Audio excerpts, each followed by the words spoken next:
je ich zastúpenie najpočetnejšie.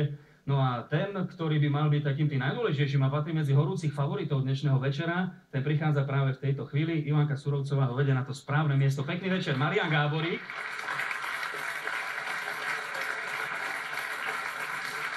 Tak Marián, prvýkrát na takomto večere ako víťaz Stanleyho pohára, ako držiteľ tej najprestížnejšej klubovej trofeje, s akými pocitmi prichádzaš medzi nás? Veľmi sa teším, že tu môžem byť a celkovo na tento program sa veľmi teším. Po ceste, pardon, že meškáme, mali sme po ceste nejaké kanšmentke, takže...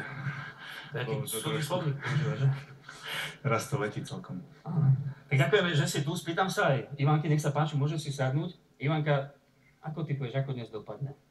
Tak keď si nedá veľa šampanského, tak podľa mňa veľmi dobre. OK, dobre.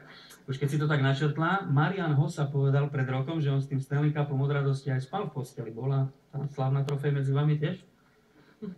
To si necháme pre seba. Mali sme veľa zábavy s pohárom. Tak, vidíte, ako sa oslavuje Stanleyho pohár v Spojených štátoch so slovenskými koreňmi. Marián Gáborík, pekný deň.